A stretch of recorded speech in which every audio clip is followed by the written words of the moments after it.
नमस्कार। इस वीडियो में विनक्रिस्टिन कीमोथेरेपी के बारे में बात करेंगे। पेशेंट पर्सपेक्टिव से, पेशेंट की नज़र से क्या साइड इफ़ेक्ट्स हो सकते हैं, क्या मुझे जानना चाहिए, कैसे मुझे साइड इफ़ेक्ट मैनेज करना है, ये सारी चीज़ें। सो आइए बात करते हैं। सबसे पहली बात, ये विनक्रिस्टिन इंजेक्शन दिया कैसे जाता है। विनक्रिस्टिन एक तरह का क्लियर लिक्विड वायल आता है जिसको ओनली नस से देते हैं। इसको सबक्यूटेनियस, IM, इंट्राडर्मल, इंट्राथीकल, ये सब तरीके से नहीं, ओनली इंजेक्शन से नस में दिया जाता है। अब इस इंजेक्शन को देने से पहले हम कुछ ब्लड टेस्ट करते हैं, जैसे CBC, complete blood count, RFT मतलब renal function test, and LFT मतलब लिवर फंक्शन टेस्ट। ये इसलिए करते हैं, क्या आपकी बॉडी ये इंजेक्शन लेने के लिए फिट है कि नहीं, और कीमोथेरेपी देने के बाद भी करीब 7 से 8 दिन बाद हम यही टेस्ट रिपीट करवाते हैं, ये देखने के लिए क्या कीमोथेरेपी का कुछ मेजर साइड इफ़ेक्ट आपके ऑर्गन्स पे हुआ है। अब जो ये विनक्रिस्टिन होता है, ये काफ़ी सारी दवाओं से इंटरेक्ट करता है, जैसे एंटीबायोटिक्स में इरिथ्रोमाइसिन या सिप्रोफ्लॉक्सासिन, या कुछ एंटीफंगल्स आपने सुना होगा, कीटोकोनाजोल, फ्लूकोनाजोल, कुछ एंटी एपिलेप्टिक ड्रग्स जैसे कार्बामाज़ेपिन, कुछ इम्यूनोसप्रेसेंट ड्रग्स जैसे रीनल ट्रांसप्लांट या लिवर ट्रांसप्लांट के बाद साइक्लोस्पोरिन दिया जाता है, हार्ट की मेडिसिन लाइक डिजॉक्सिन, या TB की मेडिसिन लाइक रिफैम्पेसिन या आइसोनियाजाइड, कभी कभी ब्रेन निफेडिपिन ब्लड प्रेशर वाली दवाई होती है, इससे भी इंट्रैक्शन होता है, या कभी कभी एट्रियल फिब्रिलेशन की दवाइयाँ आप ले रहे हो जैसे वेरापामिल वगैरह, उसमें भी काम इंटरेक्ट कर सकता है। ये सब दवाइयाँ अगर आप ले रहे हैं तो प्लीज़ अपने कैंसर डॉक्टर को बताइए, विनक्रिस्टिन की डोज मॉडिफाई करनी पड़ सकती है। विनक्रिस्टिन के साथ हम बर्थ कंट्रोल स्ट्रिक्टली फॉलो के लिए सजेस्ट करते हैं by barrier method like condom या डायफ्राम। ये इसलिए क्योंकि विनक्रिस्टिन हमारे स्पर्म्स या ओवा को डैमेज कर सकता है, और अगर बाय चांस प्रेग्नेंट हो गए तो हो सकता है कि कुछ बर्थ डिफेक्ट चाइल्ड में आए। इसके लिए स्ट्रिक्ट बर्थ कंट्रोल सजेस्टेड है। आइए अब बात करते हैं कुछ स्पेसिफिक साइड इफ़ेक्ट्स की विनक्रिस्टिन के बारे में। विनक्रिस्टिन एक प्लांट से निकाला गया है जिसको पेरीविंकल प्लांट बोलते हैं। इसके लिए इसका कुछ इंट्रैक्शन आयुर्वेदिक दवा या न्यूट्रास्यूटिकल से हो सकता है। अपने कैंसर डॉक्टर से डिस्कस करिए, क्या आप रिलेटेड प्लांट प्रोडक्ट्स ले रहे हैं। साइड इफ़ेक्ट्स में नंबर 1 जो लोग अक्सर सोचते हैं, नोजिया, वॉमिटिंग, विनक्रिस्टिन से एक्चुअली नहीं होती हैं।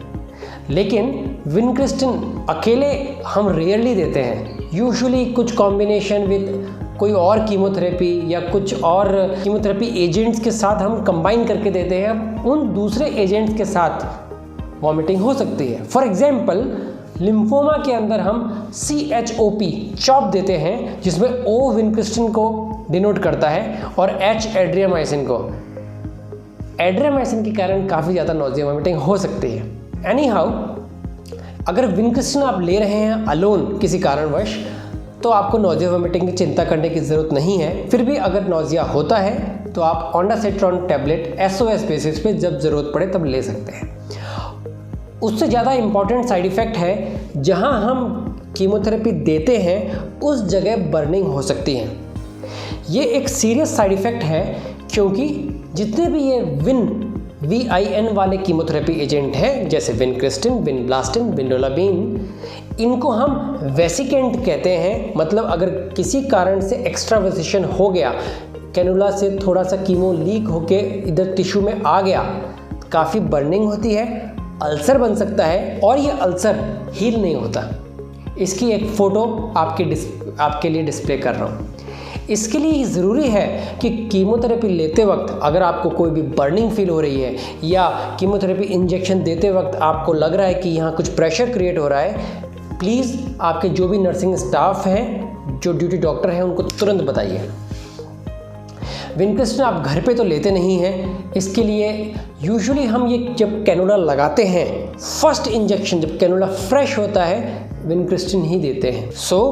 लर्निंग पॉइंट है, अगर यहाँ पे वार्म बर्निंग सेंसेशन हो रहा है, प्लीज़ इन्फॉर्म।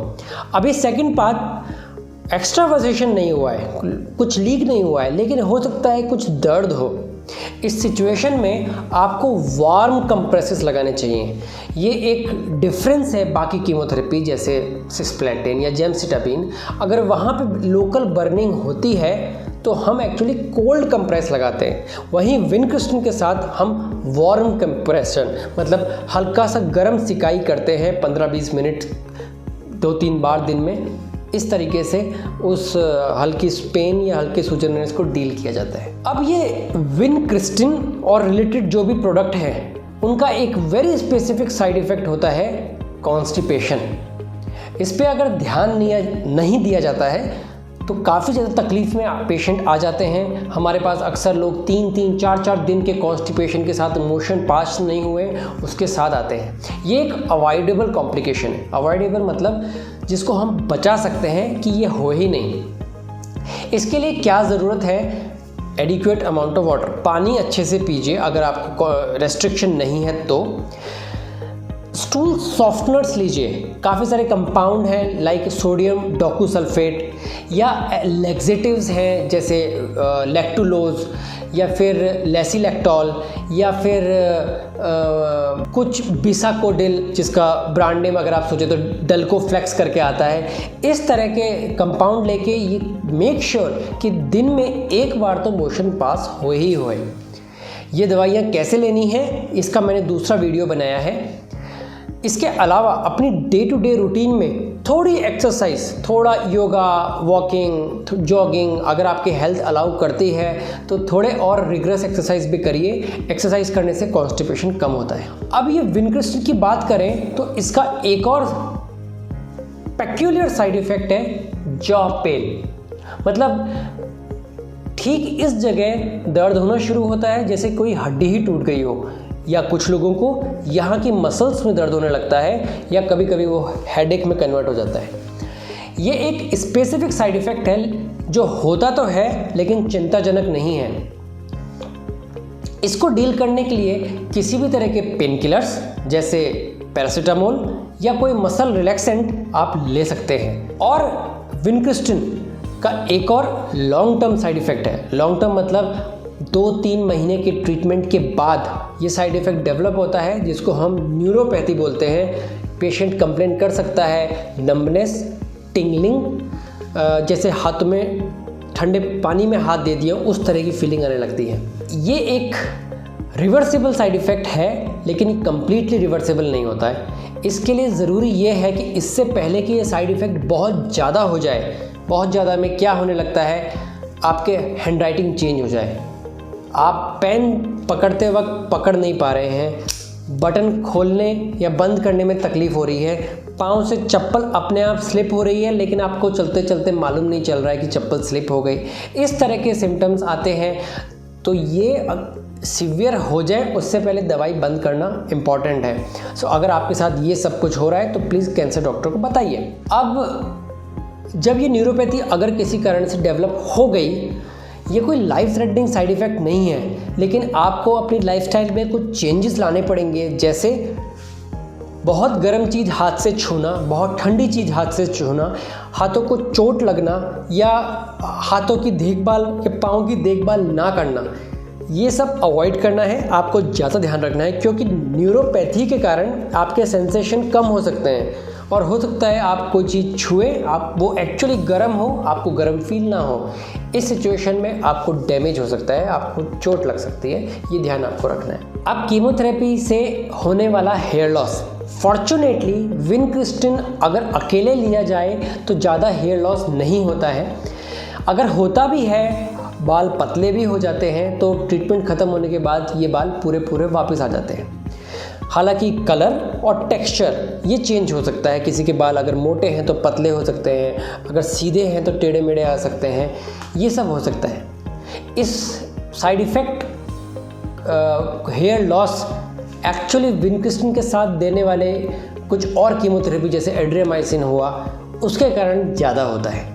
फिर भी अगर आप विनक्रिस्टन अकेले ले रहे हैं तो आप ये कर सकते हैं कि harsh chemicals like bleaches, colours, perming ये सब अवॉइड करिए। Gentle shampoo, baby shampoo use करिए और बहुत ज़्यादा रगड़ के सर की मसाज ना करें। अब ये विनक्रिस्टन लेते हुए क्या इमरजेंसीज हो सकती है जिसके कारण आपको एकदम से अपने हॉस्पिटल जाना पड़े। सो विनक्रिस्टन लेते वक्त अगर एलर्जिक कोई रिएक्शन आए तो हम उसी वक्त वहाँ पर ही हैं। बहुत ही रेयर, मैंने आज तक एक्चुअली ऐसा साइड इफ़ेक्ट देखा नहीं है, लेकिन इन विनक्रिस्टन लगने के बाद कन्वल्शंस या कभी कभी बहुत ज़्यादा गिडीनेस होकर आदमी का बेहोश हो जाना, यही एक साइड इफ़ेक्ट्स हैं जो इमरजेंसी लेवल पे डील करने की ज़रूरत है। इसके अलावा जो साइड इफ़ेक्ट हैं जैसे कॉन्स्टिपेशन या थोड़ा बहुत नोज़िया, वॉमिटिंग, ये सब कंजर्वेटिवली मैनेज करने हैं। आप पैरासीटामोल या फिर कॉन्स्टिपेशन के लिए कोई लैक्सेटिव लेके इसको डील कर सकते हैं। सो आशा है इस वीडियो से आपने कुछ लर्निंग पॉइंट सीखे होंगे जो आपकी कैंसर जर्नी ये विनक्रिस्टन लेते वक्त उसको ईजी बनाएगी। अगर आप किसी ऐसे पेशेंट को जानते हैं जो इस तरह के साइड इफ़ेक्ट से जूझ रहा है, उसके साथ ये वीडियो शेयर करिए। अगर आप और डिटेल में विनक्रिस्टन के बारे में जानना चाहते हैं कि ये कैसे देते हैं, कितने टाइम में देते हैं, या और क्या साइड इफ़ेक्ट्स हो सकते हैं परसेंटेज के साथ मैंने डिस्कस किया है, मेरे पाठशाला प्रोग्राम में एनरोल करिए। अब इजाज़त चाहूँगा। नमस्कार।